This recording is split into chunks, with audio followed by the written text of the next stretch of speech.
बच्चों, आज हम पढ़ेंगे षोडशः पाठः कवित्तं कालिदासस्य। पाठ 16 कवि कालिदास। कवि कालिदास संस्कृत साहित्य में के एक महान कवि थे, नाटककार थे और विद्वान भी थे। संस्कृत के बहुत बड़े विद्वान थे। संस्कृत साहित्य में कालिदास का एक विशेष स्थान है। भारत के श्रेष्ठ कवियों में इनकी गणना की जाती है। श्रेष्ठ से श्रेष्ठतर कवियों में इनकी गणना की जाती है।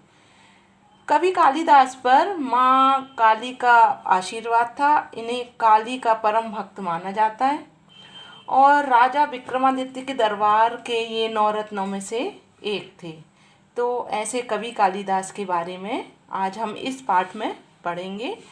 आगे भी आपको कालिदास के बारे में काफ़ी सारी रोचक जानकारी हम इस पाठ के द्वारा और मैं भी आपको कुछ बताऊंगी जो भी मुझे जानकारी है।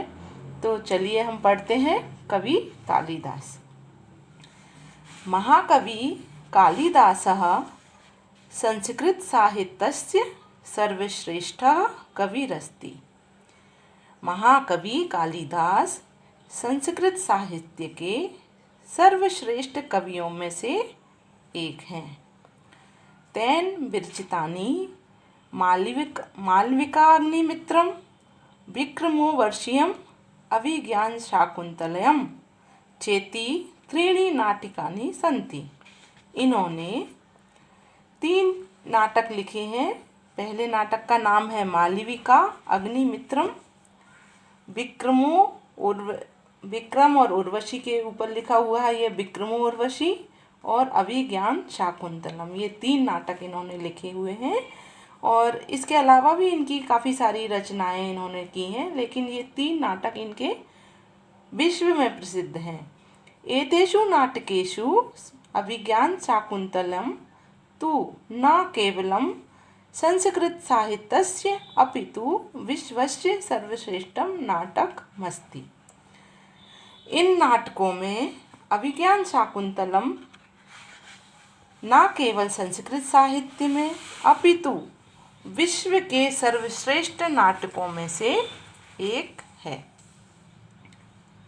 उच्यते यत्, ऐसा कहा जाता है कि काव्येषु नाटकम रम्यम तत्र रम्या शकुंतला।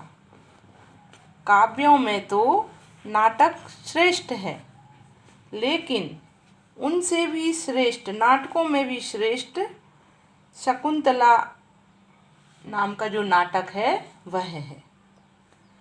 शाकुंतल नाटकस्य वैशिष्ट्य विषये जर्मन कविः गेटे महोदयस्य भावं घोषयता। एकेन विदुषा कथितं यत् शाकुंतला नाटक है, उसकी विशेषता के बारे में जर्मन के कवि गेटे महोदय ने अपने भाव व्यक्त किए हैं और एक जो श्लोक द्वारा उन्होंने अपने विचार रखे हैं वह क्या है। एकीभूतं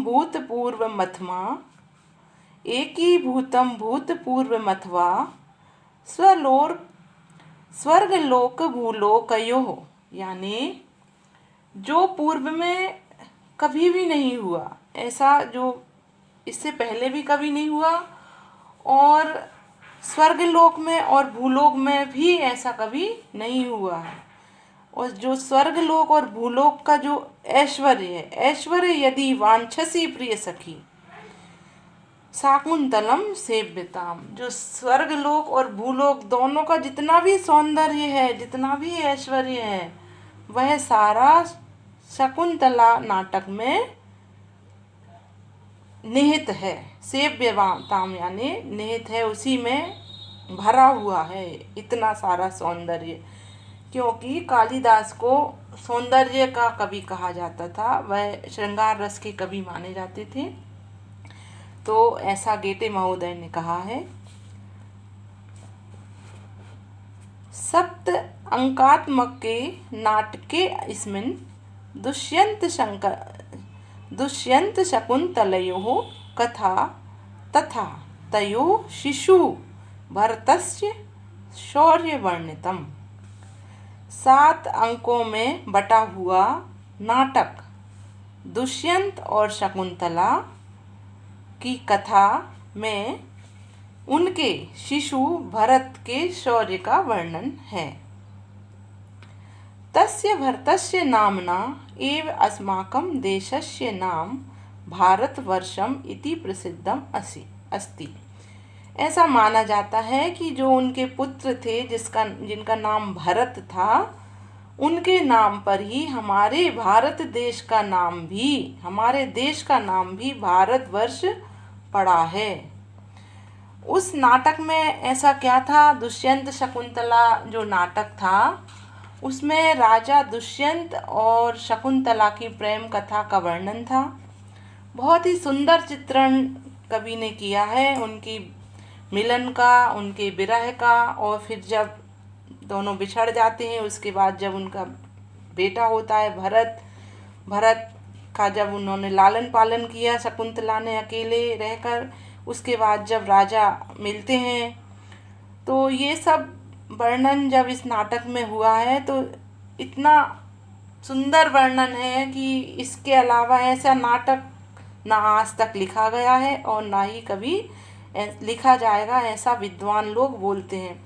और यह नाटक केवल भारत में ही प्रसिद्ध नहीं है, दुष्यंत शकुंतला का यह नाटक पूरे विश्व में प्रसिद्ध है और इसको बहुत सारी भाषाओं में इसका अनुवाद भी हो गया है। विश्व की बहुत सारी भाषाओं में इस नाटक का अनुवाद भी हो गया है। लोग इसी नाटक पर कई लोग रिसर्च करते हैं और उनके जो कवि कालिदास हैं उनके बारे में जानते हैं। नाटकेऽस्मिन् भरतवाक्य माध्यमेन महाकवि कथयति। नाटक के बारे में भरतवाक्य एक महाकवि ने बोला है।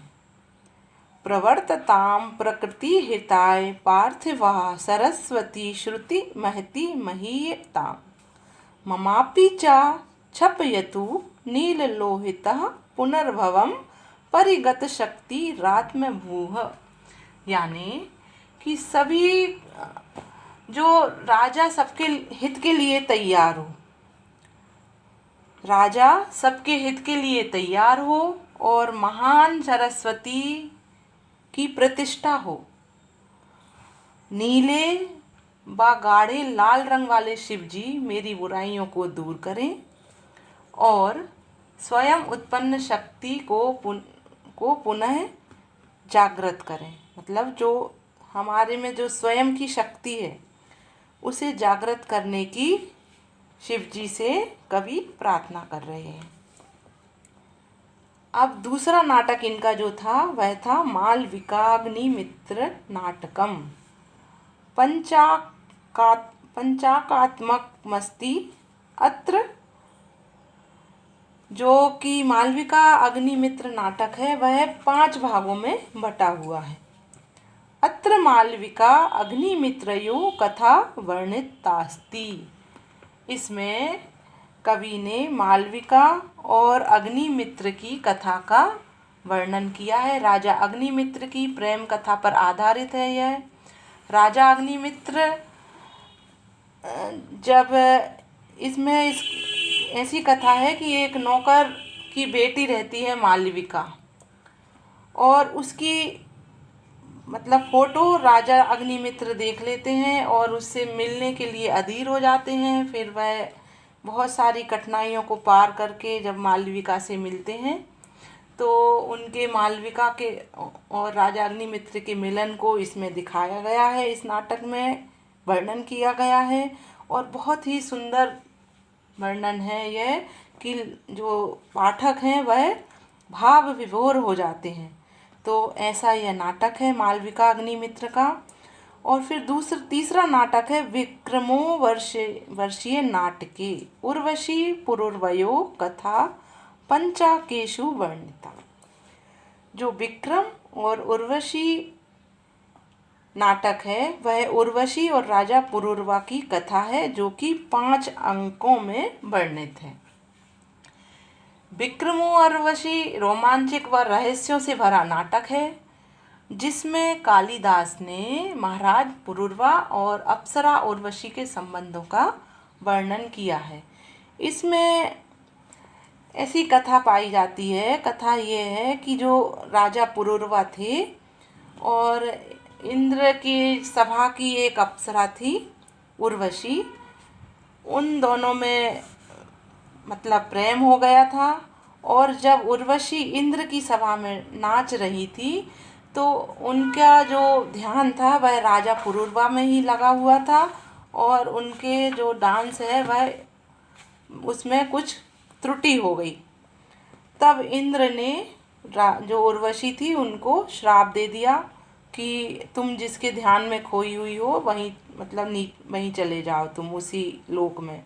तो राजा पुरूरवा कहाँ के राजा थे? मृत्यु लोक के, धरती में थे ये, और ये थी स्वर्ग में। तब उन्होंने क्या किया, आई वह, अब शाप मिल गया था, नीचे आई, पृथ्वी पर आई। तब शाप से मुक्ति उनको कैसे मिलती थी कि अगर राजा पुरूरवा को उनके पुत्र के बारे में जानकारी हो जाएगी तो वह श्राप मुक्त हो जाएंगी। तो ऐसी यह कथा थी, बड़े रोचक और रोमांचक और रहस्य से भरी हुई कथा। आखिरी तक दर्शकों को बांधे रहती है और दर्शक बिल्कुल इस कहानी में डूब जाते हैं और बहुत अच्छा लगता है उनको पढ़ने के बाद। अस्मिन् नाटके भरत वाक्य माध्यमेन कामयते कवि। इसका जो भरत वाक्य है उसमें कवि कहते हैं, सर्वस्त ऋतु दुर्गाणि सर्वो भद्राणि पश्यन्तु, सर्व कामान वाप्नोतु, सर्वा सर्वत्र नंदतु। यानी कि सभी कष्टों को पार करें, सभी भलाई को देखें, सभी की इच्छाएं पूर्ण हों और सभी जगह सभी प्रसन्न रहें। अब है इसके बाद, ये तो हो गए थे उनके 3 नाटक। इसके बाद उनके जो 2 महाकाव्य बहुत प्रसिद्ध हुए थे। तो महाकाव्य थे तस्य कुमार संभवम रघुवंशम चेती नामक 2 महाकाव्य प्रसिद्धे स्तः। उनके कुमार संभव और रघुवंश नाम के 2 महाकाव्य बहुत प्रसिद्ध हुए। अब कुमार संभव महाकाव्य सप्तदशग्रेषु स्वामी कार्तिकेयस्य अवतार कथा तारकासुरस्य वध वृत्तांत आस्ति। जो कुमार संभव महाकाव्य है वह 17 भागों, सप्तदश यानी 17 भागों में बटा हुआ है, जिसमें स्वामी कार्तिकेय के अवतार की कथा और तारकासुर के वध का वर्णन है। और रघुवंश के जो कुमार संभव में भगवान शिव और माता पार्वती की प्रेम कथाओं का भी वर्णन किया गया है। कवि ने ऐसा बताया है कि संसार का सारा सौंदर्य माता पार्वती में निहित है और उनका जो पुत्र हुए थे कार्तिकेय, उनके बारे में, उनके जो वीरता के बारे में इस कथा में बताया गया है। और फिर उन्होंने बहुत बड़े एक राक्षस था तारकासुर, उसका वध भी किया। उसका कैसे वह जो कहानी थी उसकी कहानी का भी वर्णन इसमें है। तो यह एक महाकाव्य है। महाकाव्य यानी बहुत बड़ा। अब है दूसरा महाकाव्य उन्होंने लिखा था रघुवंश महाकाव्य नवदशसु सर्गेषु रघुवंशीयानां पराक्रम वर्णनम तथा तेषाम उदात्त चरित्र निरूपणम तेन कृतम। जो उन्होंने दूसरा महाकाव्य लिखा था रघुवंश, वह 19 भागों में बटा हुआ था, जिसमें कि रघुवंश के पराक्रम का वर्णन किया गया था। उसमें रघुवंश के राजाओं के उदात्त और चरित्र का बहुत जो अच्छा चरित्र था उन चरित्रों का इसमें वर्णन किया गया था। और रघुवंश में कौन कौन से राजाओं ने जन्म लिया था उसका भी वर्णन किया गया था। इसमें भगवान राम रघुवंश से संबंधित थे और जो राजा दिलीप थे वह रघुवंश के प्रथम राजा थे। रघु के पुत्र अज हुए, अज के पुत्र दशरथ हुए, दशरथ के फिर 4 पुत्र हुए, राम लक्ष्मण भरत और शत्रुघ्न, और फिर राम के 2 पुत्र हुए, लव और कुश। ऐसे रघुवंश का पूरा वर्णन इसमें किया गया है, और जितने भी राजाओं का वर्णन है उनके वीरता का, उनके शौर्य का, उनके चरित्र का भी इसमें वर्णन और पराक्रम का वर्णन किया गया है। तो यह भी 19 भागों में बटा हुआ है, और जो कुमार संभव था वह 17 भागों में बटा हुआ था। 17 इसके अध्याय थे समझ लो, और इसके थे 19। अब इनके 2 खंड काव्य यानी जो जैसे कि पहला भाग और दूसरा भाग, जैसे हम देखते हैं ना, फिल्में देखते हैं, तो पहला उन्होंने कहा कि गोलमाल फर्स्ट, गोलमाल से रिटर्न टू, ऐसे 2 भाग बने हुए रहते हैं। इसी प्रकार इनके जो 2 खंड काव्य थे जो कि इन्होंने 2 भागों में लिखे हुए थे। एक था मेघदूतम और एक था, दूसरा था मेघदूत और एक था कुमार संभव। नहीं, मेघदूत ही था जो कि 2 खंड काव्यों में था। तो मेघदूत में इन्होंने क्या वर्णन किया है यह हम देखते हैं, समझते हैं। तेन मेघदूतम ऋतु संहारश्च दे खंड काव्य विरचते। मेघदूत में इन्होंने ऋतुओं का बहुत सुंदर वर्णन किया है। मेघदूत में ऐसी कहानी बताई गई है मेघदूत की, कि जो एक पति का अपने पत्नी के प्रति वेदना का इसमें वर्णन किया गया है। इसमें कालिदास ने यक्ष नाम का एक सेवक रहता है जिसे कि गांव से बाहर कर दिया जाता है, और उसकी पत्नी उसी गांव में रह जाती है। तो वह जो सेवक है वह कैसे अपनी पत्नी को याद करता है और कैसे अपनी पत्नी से मिलता है, इस नाटक में उसी सब का वर्णन किया गया है। तो मेघदूते पूर्व मेघ उत्तर मेघश्च चेती 2 भागों स्थित। जो मेघदूत उन्होंने बनाया था, जो 2 खंड काव्य मतलब 2 भागों में बांटा हुआ था, तो मेघदूत पूर्व मेघ नाम से था एक, और एक था उत्तर मेघ। ऐसे 2 भागों में यह रचना बनाई गई थी। अस्मिन् काव्ये मेघा यक्षस्य दूता अभवत्। इसमें इस काव्य में जो यक्ष था, जो सेवक था जिसका नाम यक्ष था, वह अब जब दूर हो गया था अपनी पत्नी से, तब उसने क्या किया था, मेघों से ऐसी प्रार्थना की थी कि तुम मेरी पत्नी के पास जाओ और मेरी विरह वेदना को बयान करो। तो कब इसमें भी लिखा हुआ है कि इस काव्य में मेघ यक्ष के दूत बने हुए हैं। सह मेघ दूत रूपेण राम गिरता हिमालय स्थाम अलकापुरी गच्छति। इसमें जो मेघ जिससे कि वह बोलता है, याचना करता है कि मेरी पत्नी के पास आप जाके मेरा संदेश दो, तो वह दूत रूप में, दूत बनकर रामगिरी नाम के स्थान पर, जो कि हिमालय के पास अलकापुरी में स्थित था, वहाँ पर जाते हैं। दूत मार्गस्य वर्णनम नैसर्गिकम अतीव रमणीयम चास्ति। जब मेघ दूत बनकर जाते हैं तब उनके जो मार्ग में जो प्राकृतिक सौंदर्य, नैसर्गिक सौंदर्य जो दिखाई देता है, उस सौंदर्य का कवि ने अति रमणीय मतलब चित्रण किया है। ऐसा चित्रण ऋतुओं का आज तक ना कभी किसी ने किया है और ना ही कभी कोई कर पाएगा, ऐसा सभी कवि बोलते हैं, विश्व के कवि बोलते हैं ऐसा, कि ऋतुओं का जो भी चित्रण है, जितना मनोहारी चित्रण कवि कालिदास ने किया है, वैसा कवि और दूसरा कोई कवि कर ही नहीं पा सकता। अब ऋतु संहारे षठ ऋतूणाम प्राकृतिक सौंदर्य मनोवैज्ञानिकच्च वर्णितम। जो ऋतुओं का वर्णन है, 6 ऋतुओं का वर्णन किया गया, किसी एक ऋतु का वर्णन नहीं किया गया। 6 ऋतुओं का इतना सुंदर प्राकृतिक सौंदर्य का जो वर्णन किया गया है, वह मनोवैज्ञानिक रूप से इतना सटीक है और इतना सरस और सरल है कि लोग जब पढ़ते हैं तो उसमें खो जाते हैं। कालिदासस्य उपमा विश्व प्रसिद्धा उच्यते च।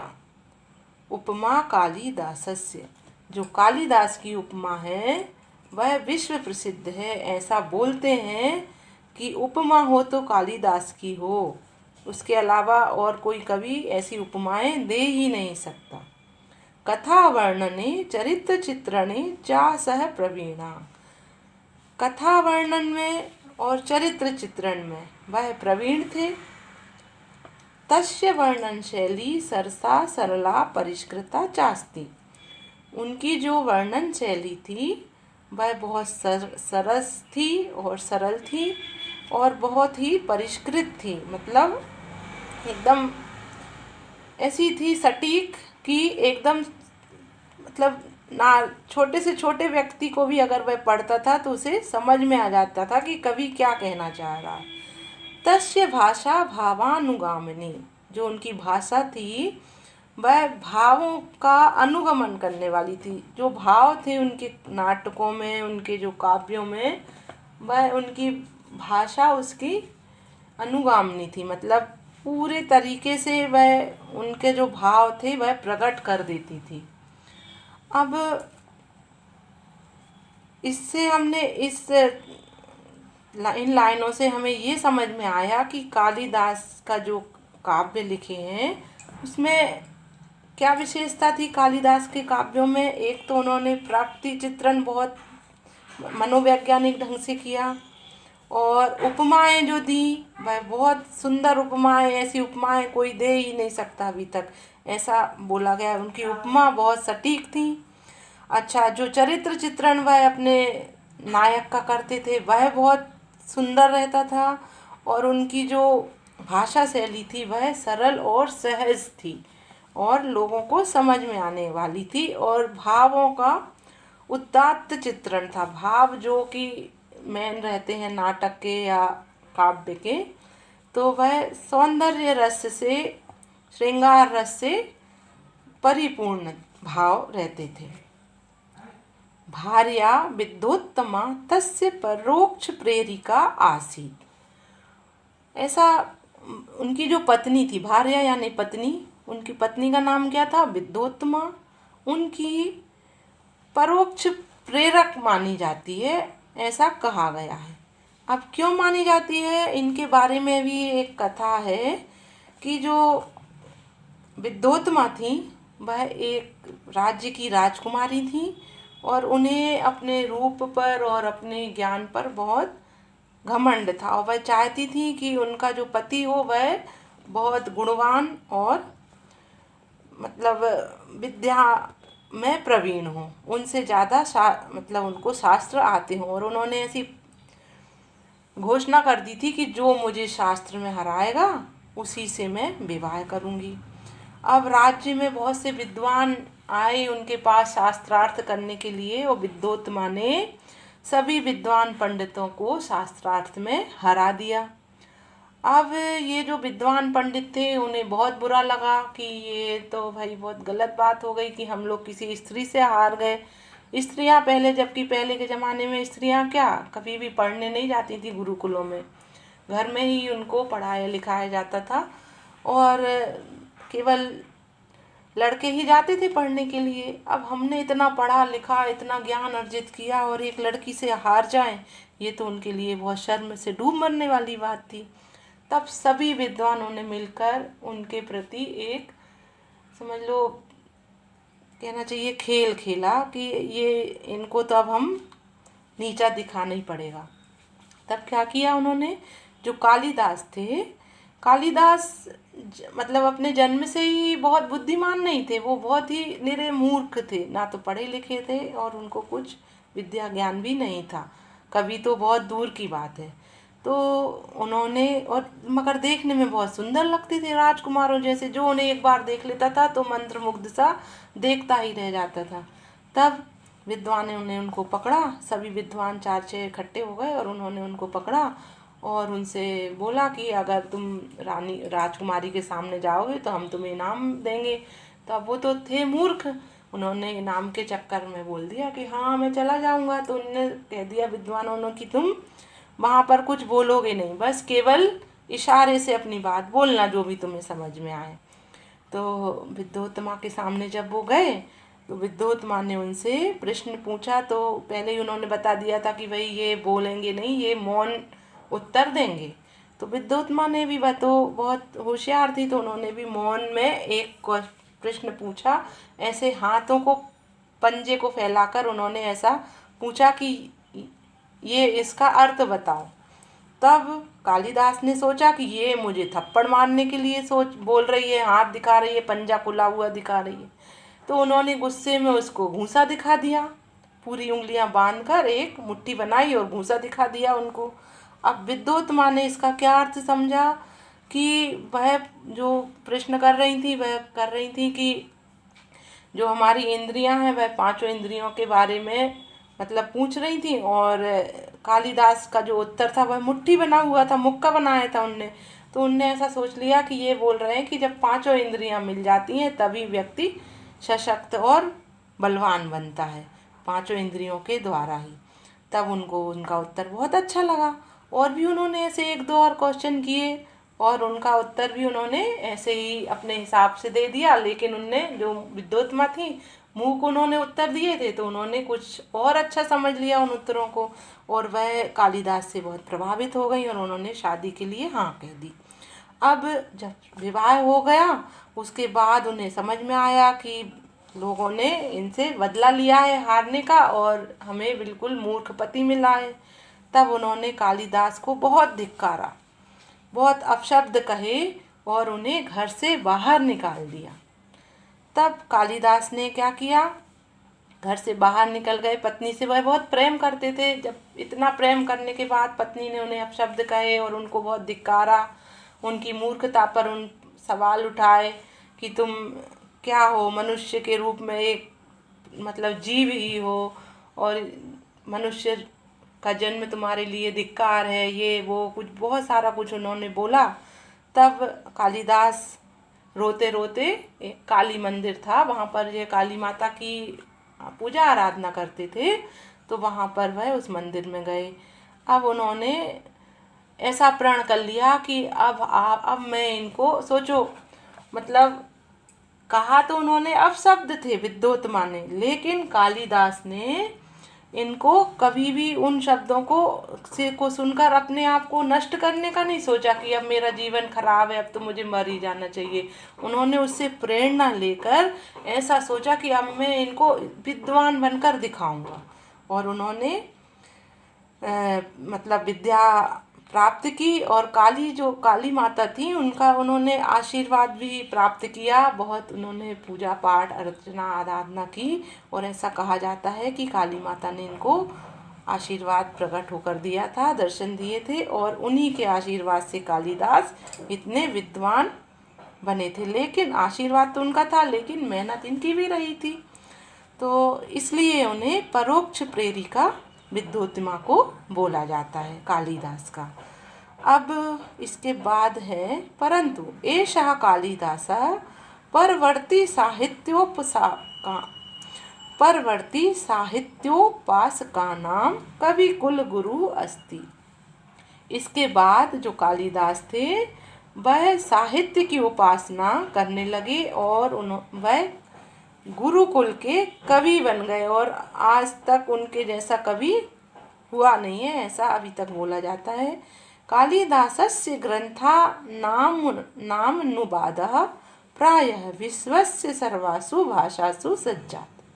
जो कालिदास के ग्रंथ हैं, जो उन्होंने रचनाएं की हैं, उन्होंने 3 तो अभी हमने पीछे पढ़ा कि 3 तो उन्होंने नाटक लिखे, और 2 उन्होंने महाकाव्य लिखे, और 1 खंड काव्य लिखा जो कि 2 भागों में था। इस इसके अलावा भी उन्होंने 33 रचनाएं और लिखी हैं। अब इसके बाद वह ज्योतिष विद्या के भी बहुत प्रकांड विद्वान थे। ज्योतिष पर भी उन्होंने एक अपनी किताब लिखी है, जो कि ज्योतिषाचार्य लोग बताते हैं कि उसका कोई तोड़ नहीं है। अभी तक के जो ज्योतिष गणनाएं हैं वह उसमें सटीक है अभी भी उस ग्रंथ में।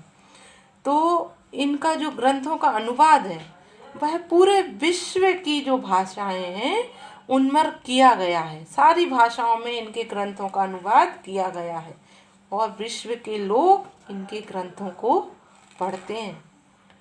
अब उज्जैनीय तस्य जन्म स्थली इति केचित, उज्जैनीय इनकी जन्म स्थान रहा है ऐसा कहा जाता है। अन्य विदर्भमपि मन्यते वैदर्भ भीर्ति तर्कण मेघदूत प्रमाणेन च। लेकिन बहुत सारे विद्वान इनका जन्म विदर्भ देश में भी मानते हैं कि विदर्भ देश में इनका जन्म हुआ था। लेकिन मेघदूत में जो उन्होंने वर्णन किया है वह उज्जैन का ही वर्णन ज़्यादा किया है। उज्जैन का जो वर्णन है मेघदूत में उन्होंने किया है। तो लोग ऐसा मानते हैं कि यह उज्जैन के ही जन्म इनका हुआ होगा, उज्जैन में ही। इसलिए तो इन्होंने उज्जैन के स्थानों का इतना अच्छा वर्णन और इतना सटीक वर्णन उन्होंने किया है। अद्यापि उज्जयिन्याम अन्यत्र च प्रतिवर्ष देव प्रबोधिन्याम कालिदास महोत्सवा विशिष्ट रूपेण आयोज्यते। आज भी, अद्यापि यानी आज भी उज्जैन में प्रतिवर्ष देव प्रबोधिनी एकादशी जो होती है उस दिन कालिदास महोत्सव मनाया जाता है। यतः तस्य मेघदूते यक्षस्य शाप मोक्षा देव प्रबोधिन्यामेव जाता। क्योंकि जब मेघदूत जो उन्होंने लिखा है जो का महाकाव्य, उसमें नहीं जो खंड काव्य था मेघदूत, उसमें जो यक्ष जो हमने कहानी बताई थी यक्ष नाम के सेवक की, उसका उसे जब मोक्ष मिला था वह देव प्रबोधिनी एकादशी के दिन ही मिला था। तो लोग ऐसा सोचते हैं कि इन्होंने जो उज्जैन है उसमें ही, और इन्होंने जो अपनी जो कथा है इसमें अपनी कथा का वर्णन किया। क्यों किया है? क्योंकि विद्योत्मा ने भी इनको भगा दिया था, घर से निकाल दिया था।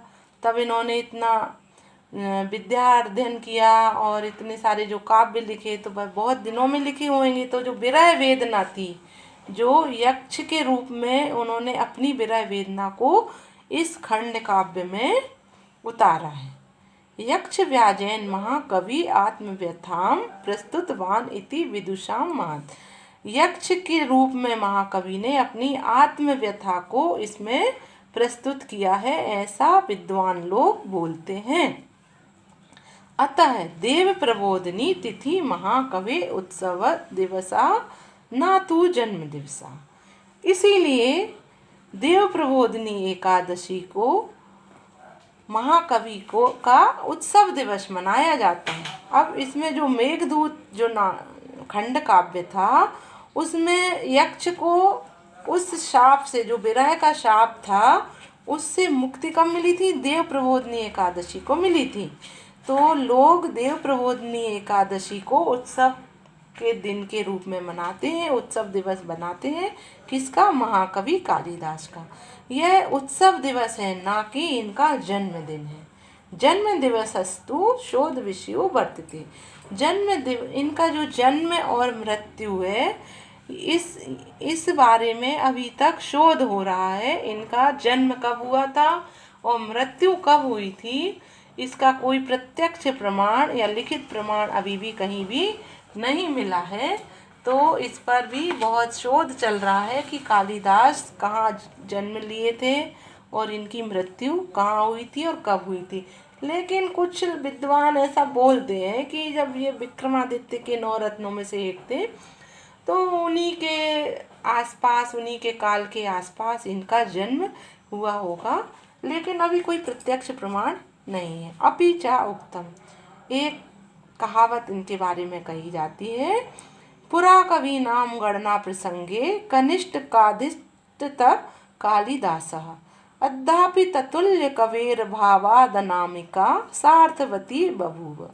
यानी कि प्राचीन कवियों की गणना प्रसंग में, प्राचीन पुरा यानी प्राचीन कवियों की गणना प्रसंग में कालिदास कनिष्ठा यानी सबसे छोटी वाली उंगली, तो कालिदास सबसे छोटी उंगली है, लेकिन आज भी उनके समान कवि ना कोई हुआ है। उनकी तुलना जब हम किसी कवि से करते हैं तो ऐसा कोई भी कवि आज तक कहीं भी नहीं दिखाई देता है। इसलिए आज भी कालिदास की जो मतलब योग्यता है वह सार्थक है और वह हमेशा रहेगी, ऐसा इस उक्ति में कहा गया है। तो अब हमें इस कहानी को या कालिदास की जीवनी से हमें वाकई यह प्रेरणादायक जीवनी है उनकी, और जो भी उनकी रचनाओं का अध्ययन करता है उनकी प्रशंसा किए बिना नहीं रहता है। इस तरह जिंदगी में कोशिश करने वाले कभी हारते नहीं हैं, जैसे कि कवि कालिदास भी नहीं माने, जो कि कालिदास क्योंकि उन्हें इतना धिक्कार मिली थी, इतनी धिक्कारना के बाद भी वह सच्चे मार्ग पर चले और प्रशस्त हुए उस मार्ग पर और लोगों के लिए प्रेरणादायक बने। तो ऐसे कवि कालिदास को हम नमन करते हैं और उनकी जो रचनाएं हैं उनका भी हम नमन करते हैं। ये पाठ यहाँ पर समाप्त हो रहा है। अगर आपको पाठ अच्छा लगा हो तो आप कृपया इसको लाइक करें।